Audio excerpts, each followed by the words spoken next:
And you know what? I'm not tired. I'm not burnt out. I'm not thinking every single week, that's it, I'm going to quit this thing. No, I get to actually live fully as an imitator of Jesus because I've learned the gift that God has given all of us as leaders is to share power. Hey friends, it's Jason Daye, the host of FrontStage BackStage, and welcome to another insightful episode. Each week I have the privilege of sitting down with a trusted ministry leader, and we dive into a topic to help you and pastors and ministry leaders just like you thrive in both life and leadership. Now, if you're joining us on YouTube, please give us a thumbs up and drop your name, the name of your ministry in the comments below. We'll be praying for you. And whether you're joining us on YouTube or your favorite podcast platform, please be sure to subscribe so you do not miss out on any of these great conversations. I'm super excited because the Reverend Dr. Strawser is returning to the show to join us. We're going to be having a wonderful conversation. Is the co-vocational lead pastor of Make'ala'o, non-denominational missional communities that are multiplying across Honolulu. Also serves as a community physician. She's the founder of the Iwa Collaborative. She's written a number of books, including her latest entitled, You Are Never Meant to Lead Alone. And welcome back to the show. So good to have you. Thanks so much for having me, Jason. Yes, it's always a joy to have you, to dive into conversation. Absolutely love it. Love the work that you're doing there in Hawaii. You model this idea. We're going to be talking about the power of shared leadership, and you model this well for us.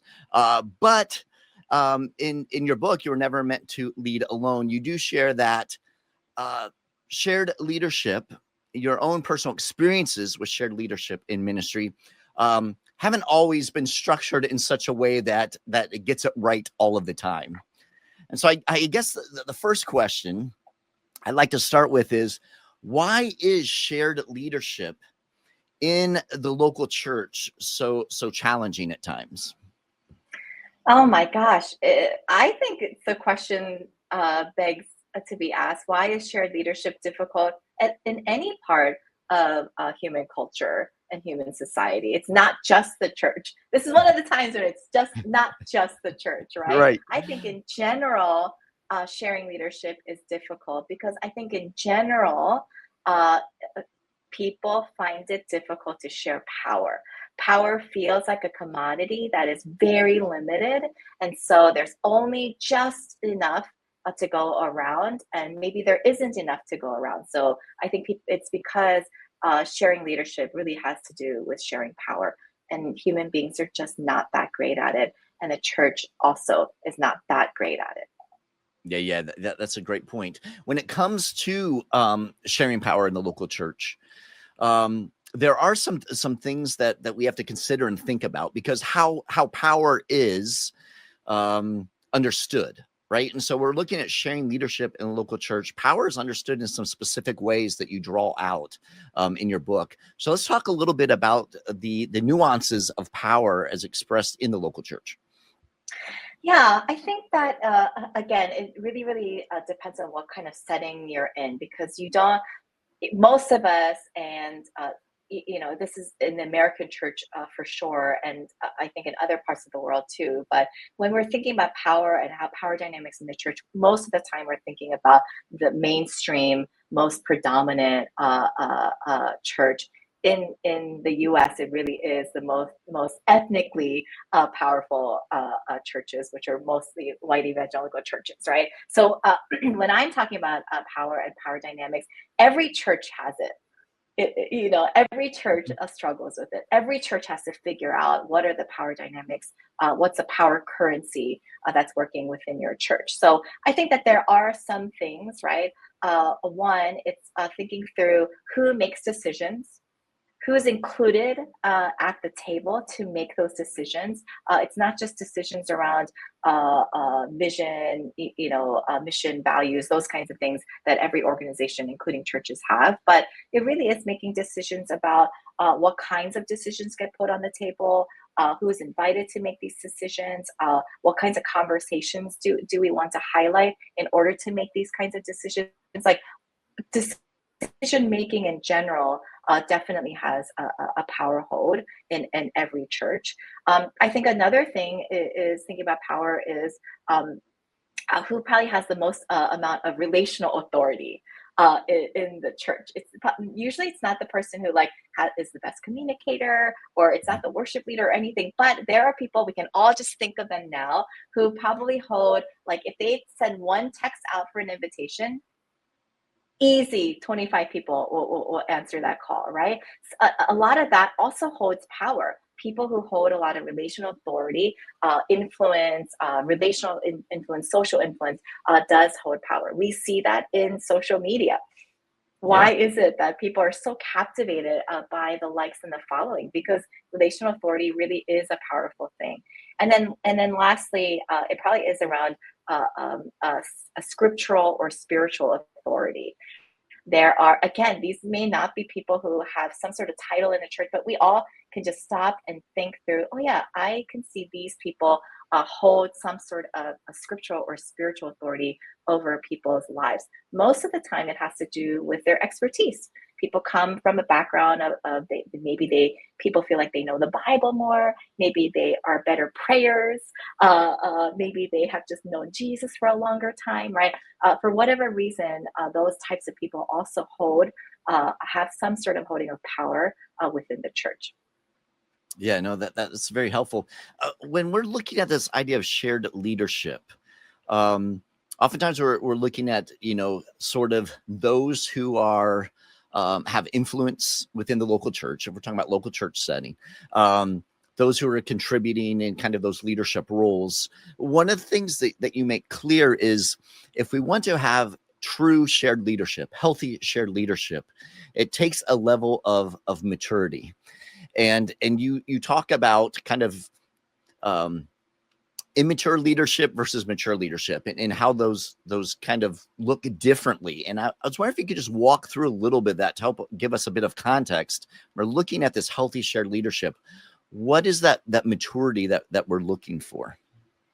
Yeah, I emphasize in the book that it is a starting point for it. I think that in the church, leadership criteria should be very different. It should look countercultural to the world. If we are choosing and using the same criteria that the world uses, and how we pick our leaders, who we feel more comfortable with, who we are more convinced can be in charge or make decisions, I think that we would be missing the point about who Jesus considers as part of first ones in the kingdom of God, right? And so our criteria for leadership should be the same as the criteria I think that Jesus has for who's a part of his kingdom. That being said, I think that every single discipleship is not just a criteria for leadership. Discipleship is a criteria for following Jesus, period. If you are not a disciple who is actively imitating Jesus, you should not be leading in any church context. You just shouldn't. Otherwise, your whole point of why you're leading would be motivated by something else. Number two, I think the better criteria for shared leadership, or leadership in general, in my mind, but it makes it so that shared leadership happens faster, is I think that the marks of maturity for leaders, it kind of goes in a flow. You look for the people who are the most humble, and not people who are quiet. Not the people, I'm not saying that, or shy, like those secular ways of thinking about humility, right? Like Jesus characterizes himself as being very, very, very humble. And you can look at the way that he lives, and you would easily feel like, ooh, that doesn't seem like a very humble guy. He's not shy. He's not quiet. He's not off in the corner somewhere. He's a public person. He's a leader who displays active humility. And it really is thinking through a humility, a person who is going to be thinking about others before themselves, is a better leadership quality than I think anything else. I think then humility, that mark of humility, makes way so that you look for the people who are honoring other people all the time. They're the best at noticing people, making sure that they're elevated above them, right? You think of the parable that Jesus shares about, when you enter into a room, don't take the best seat. be invited into the best seat by the host, right? I think that he's talking about the people who understand how honor works in God's kingdom. I think then people who are mature in honor, they're the people who are the most hospitable. If you're going to be thinking of others as valuable, then for sure you're going to be making space for them, right? It's going to be in stark contrast to the leaders who take up space, who grab to hold on to space. But I'm going to be looking for leaders who are so good at understanding the balance between when do I take up space? When do I take up space so that I can create more space for others? When do I give up space so that others can take up space, right? That really does have to do with hospitality. Hospitality is not about just making good coffee, you all. It just isn't, right? It's a mark of mature leadership. And then lastly, I think if you're looking for leaders who are humble, who are honoring, who are hospitable, you will find that it's the leaders who are the most hopeful.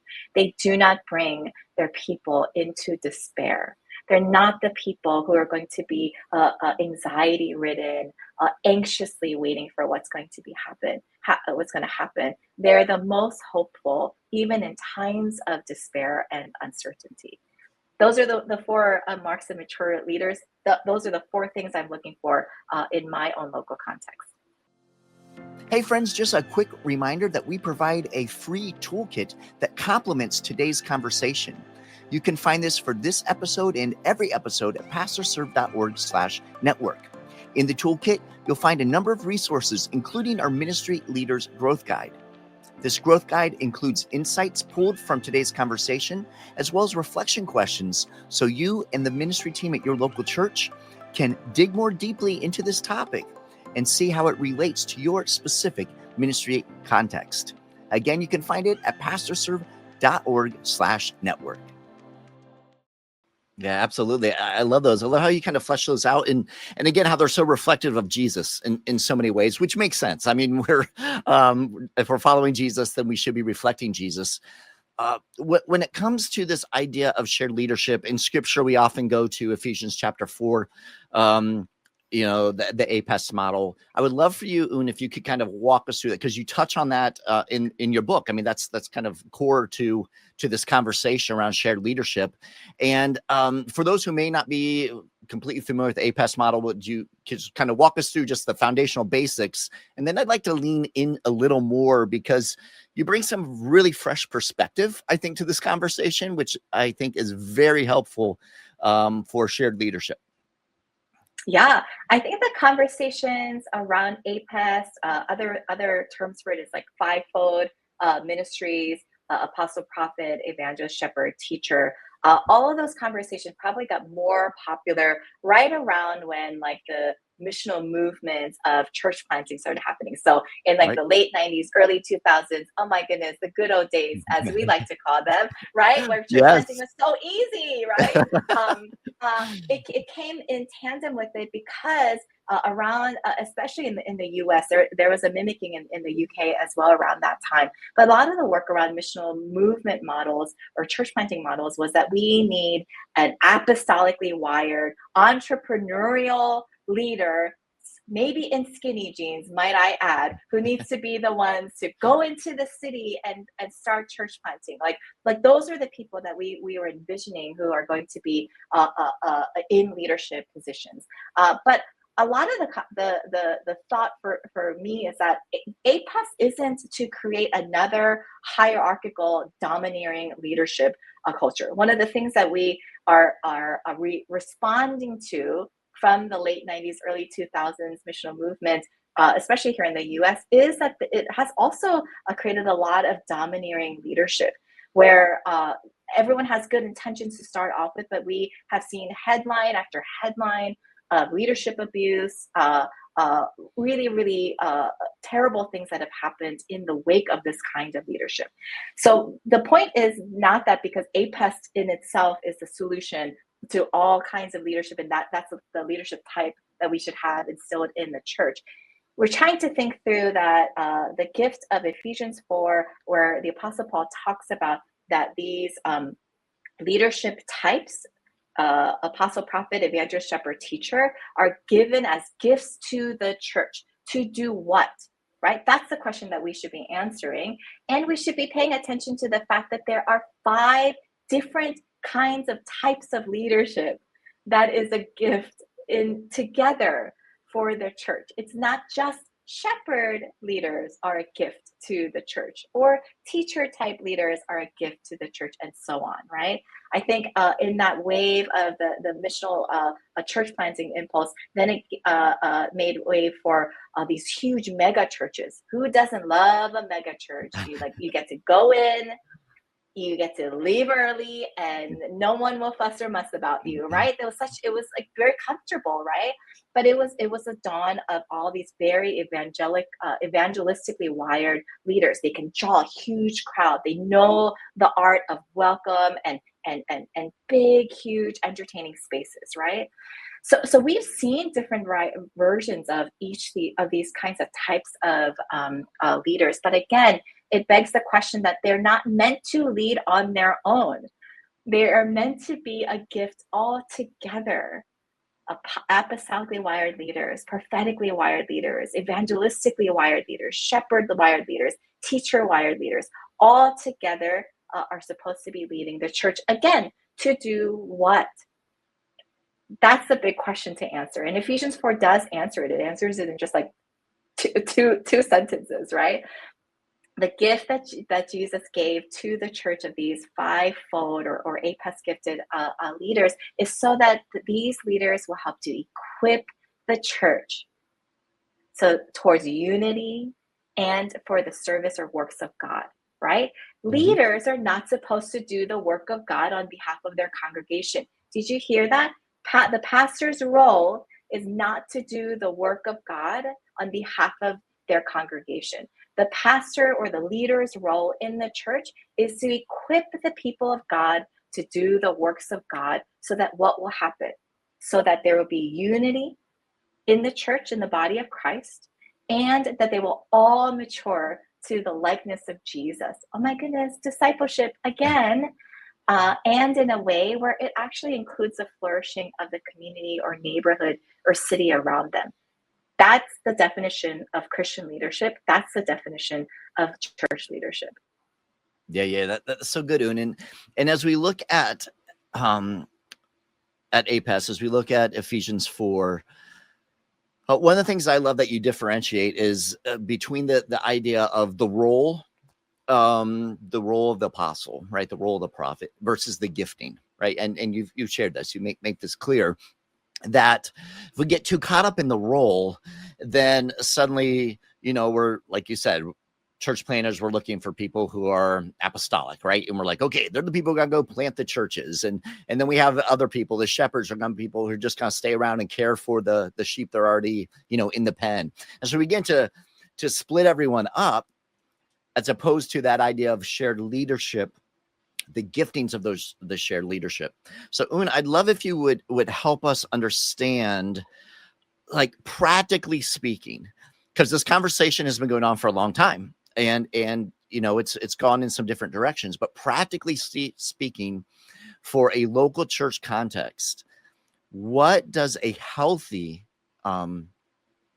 shared leadership reflecting Ephesians 4 look like? Like, where do you even start to make sure you don't go down one of these, trajectories that can get you a little off kilter? But where do you start so it stays healthy from the get-go? Yeah, I think that's a great question. The third part of the book really is on what does shared leadership look like in real life, and I kind of go through how to identify shared leaders. How do you actually even start this leadership structure? How do you structure it? And then how do you make it so that it's sustainable, right? So, many pages, many words, all of it. But I do think that to make a delineating point, if leadership is not just about fulfilling a role, but if we start thinking about a shared leadership and using a tool like APEST or Fivefold, it really is trying to think through leaders are meant, if the equipping the people of God is the main point of this whole thing, And it's equipping the people of God in a way so that an outside community will also be able to pay attention and be a part of the church's flourishing. If that is the goal of shared leadership, then what kinds of environments are leaders better suited to provide? I think if we use the language of environments, then we move away from thinking that it's like a special characteristic and turn APEST into a personality test, because who doesn't love a personality test, right? We all do, right? But it makes it so that who are the types of leaders who are intentionally creating intentional spaces and environments so that the people of God are equipped in specific ways so that it contributes to unity, maturity, and into the likeness of Christ. And it includes the flourishing of both the church and community. If that is the mainstay, then you know that not one single type of person or one person alone can lead in that manner. So I'm going to move backwards because everybody loves to start with the A. I just love to start with the T. You just see it in my writing the whole time. So teachers, woot, woot. So teaching environments for the teacher leader, most people, I think, make the mistake to think that teacher leaders or teacher gifted leaders are the ones who are going to do all the teaching. They love to talk. They love the Bible so much, so they want to talk about it all the time. Please give them a mic. But no, if you're a mature teacher, what kind of environment are you trying to create? You're not trying to create an environment where everyone's going to just listen to you speak into a microphone. The kind of environment you're creating is there a learning environment? Do the people of God hunger to learn and thirst more about who God is, what his character is like? How does Jesus function, right? They want to learn about this. And so if there's a learning environment, it makes it so that the people of God are equipped to learn more and teach one another about who God is, right? So they don't create a teaching environment, they create a learning environment. But that's not it. You can't just stick around and do and fulfill the equipping of God so that they're people of God, so that there's a flourishing of the entire neighborhood around them. It can't just be that, right? Then comes the shepherd leaders. The shepherd gifted leaders, everyone thinks they're the nice people. They're the ones who make me feel comfortable. They're usually the ones who give me something to eat. They want to chat quietly, just one-on-one. Beautiful people. They're my favorite kinds of people, right? But what do shepherd leaders do? They're not the people who just want to create a comfortable environment. They're which is hard to do because most Christians want to provide a comfortable or comforting environment. The shepherd leaders actually are the ones who want to create a healing environment. They understand more than anyone else there's a lot of suffering and pain going on, and that Jesus actually can heal you. That's what they firmly believe. Jesus actually can bring you the wholeness that you have been looking for all your life. And I'm not the one to do it. I want to provide an environment so you have access to that. I want to create an environment where the entire community of people are actively participating in the healing work of God through one another. That's a shepherd's environment gift, right? Then we move on to the evangelists. Most people think that the evangelists are the ones who are the coolest, the trendiest. They know all the hip language. My kids would die if I try to do any sort of Gen Alpha, Gen Z speak right now, so I won't do it. But what are they actually trying to do? They should not be trying to make entertaining environments, which a lot of times I think evangelistically wired leaders think that they're supposed to do. And there's a lot of burden to keep up with that. What they're supposed to be doing is they're supposed to be creating a welcoming environment. Does the hospitality of God shine clearly through this Jesus community, through this evangelist leader creating that welcoming environment, right? That all are welcome.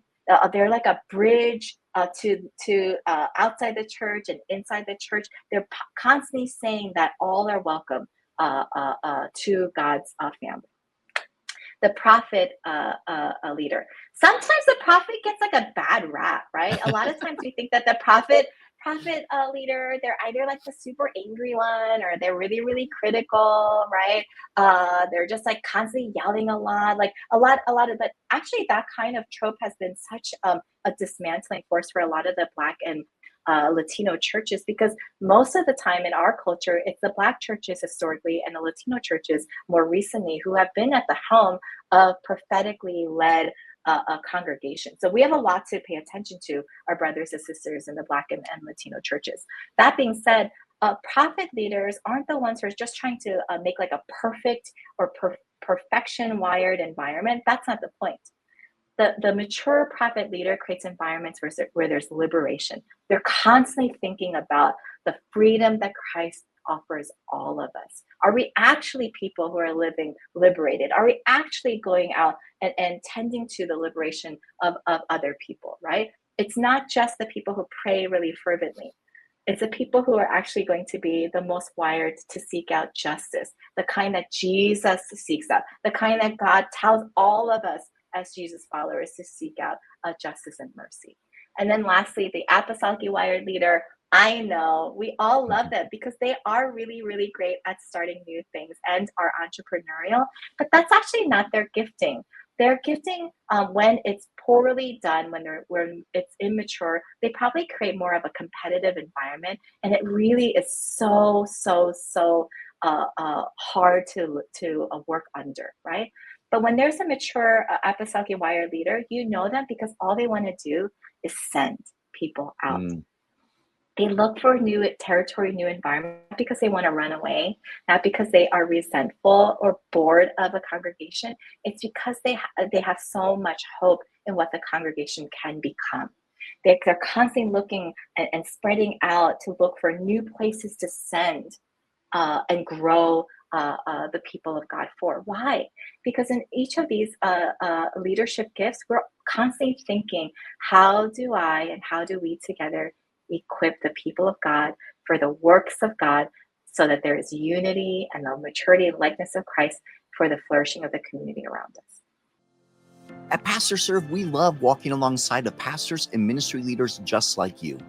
If you want to learn more about how you can qualify for a complimentary coaching session with one of our trusted ministry coaches, please visit pastorserve.org/free session. You don't want to miss out on this opportunity?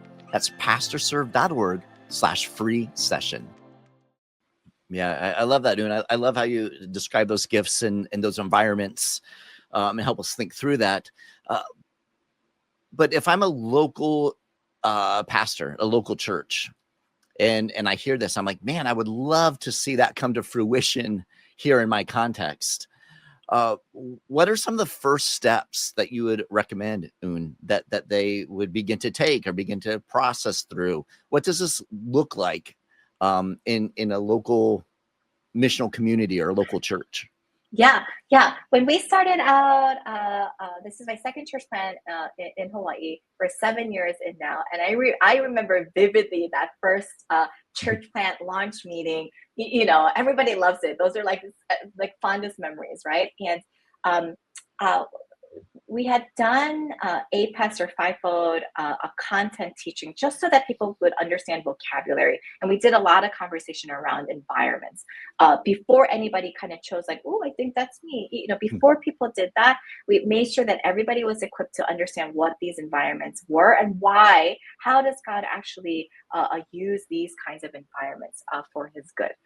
So we kind of landed on that so that they were equipped enough so that when the time came, which it came that day, I asked everybody in the room, there was about 25 of us. I asked everybody in the room to sort of divide out physically, use the whole space to walk over to, if you feel like you're an apostle, you know, walk here, you know, shepherds here, teachers here, evangelists, prophets. So they kind of divided out the room.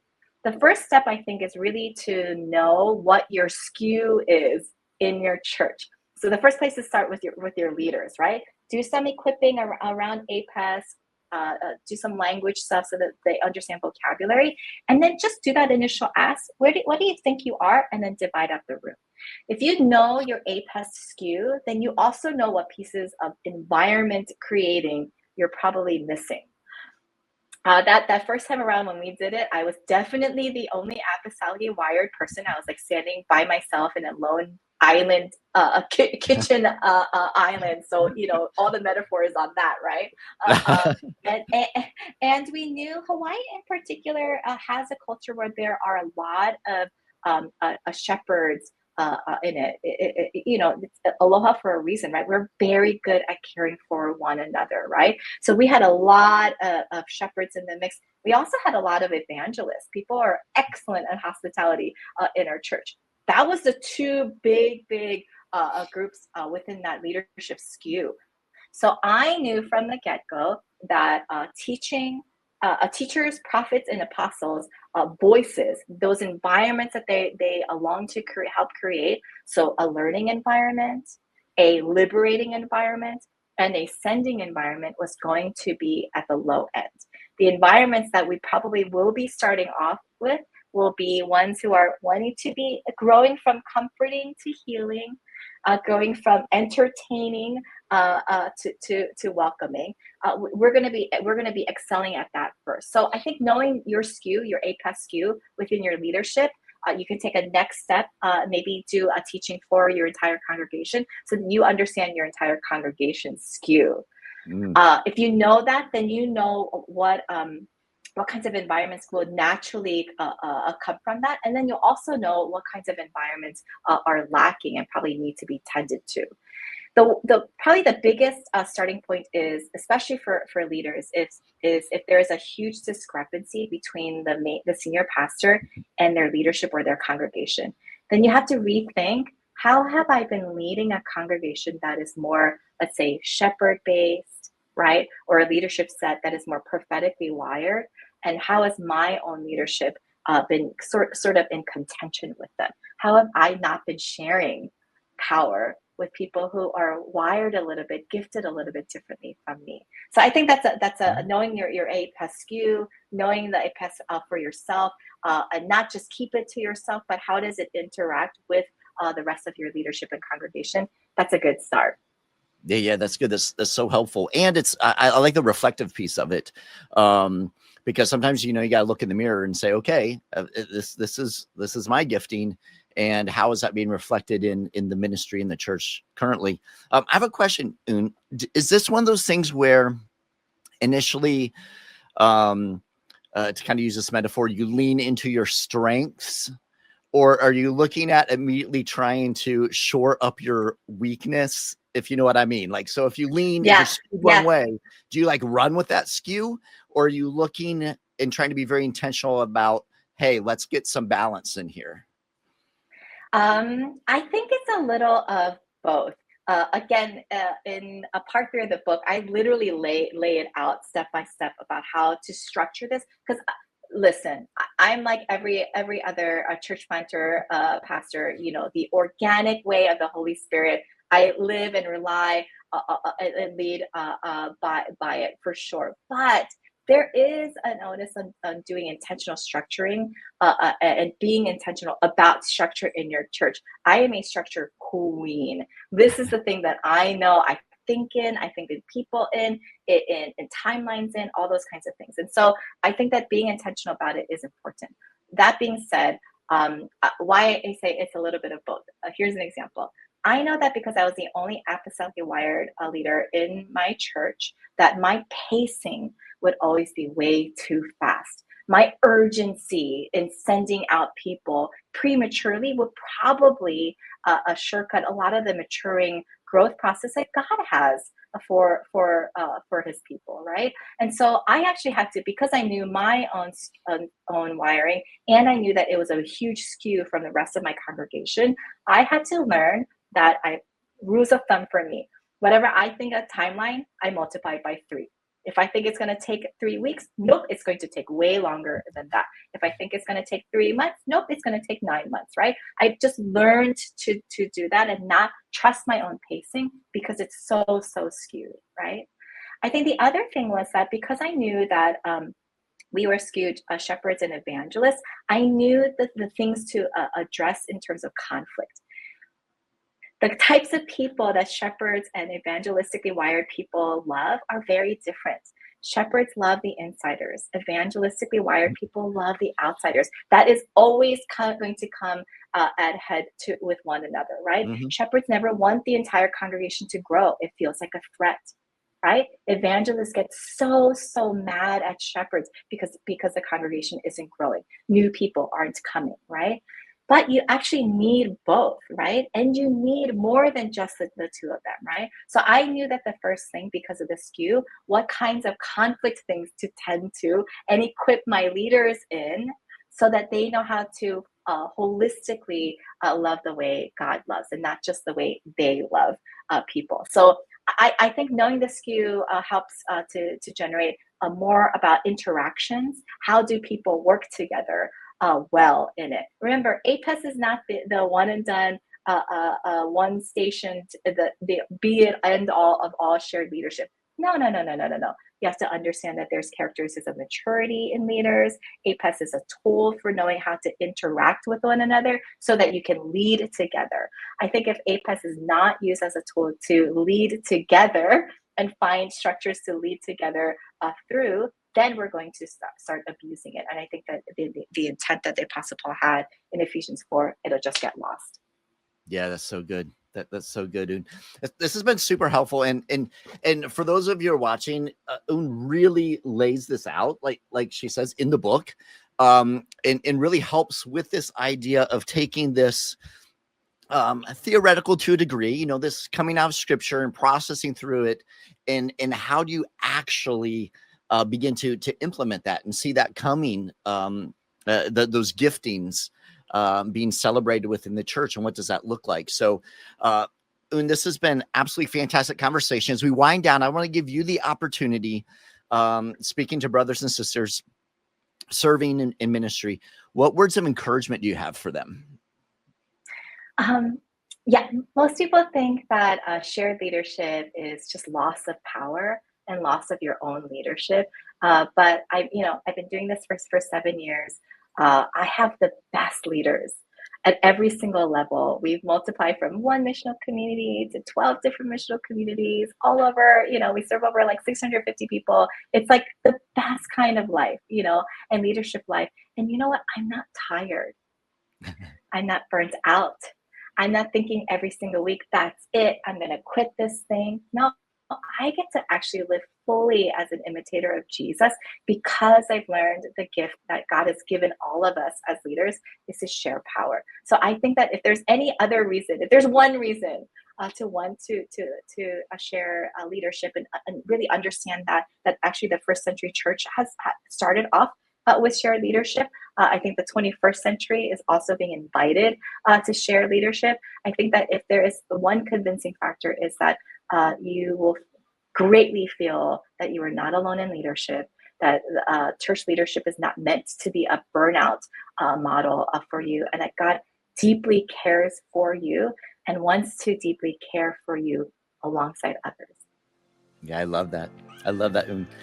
Thank you so much for being here with us. For those of you who are watching and listening along, we have a toolkit available for you that complements this conversation that Un and I just had. You can find that at pastorserve.org/network, and there you'll find a ton of resources, including links to Un's newest book, You Are Never Meant to Lead Alone.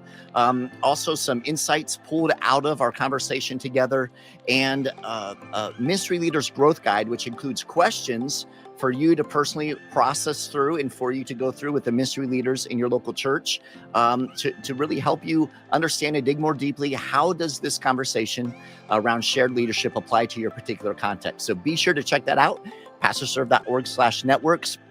Un, it's always a pleasure to hang out with you, to hear what God's doing. It's fun to see from a distance. As you and I have talked, we're on opposite sides of the planet. We're both island people, but two different islands, two opposite sides of the planet. But I love seeing and hearing what God is doing through the amazing work you and the leaders there in Honolulu are doing on Oahu. So it's awesome, exciting. Thank you for making time to be with us today. Thanks for having me, Jason. All right. God bless you, sister. Here at Pastor Serve, we hope you're truly finding value through these episodes of FrontStage BackStage. If so, please consider leaving a review for us on your favorite podcast platform. These reviews help other ministry leaders and pastors just like you find the show so they can benefit as well. Also consider sharing this episode with a colleague or other ministry friend. And don't forget our free toolkit, which is available at pastorserve.org/network. This is Jason Daye, encouraging you to love well, live well, and lead well.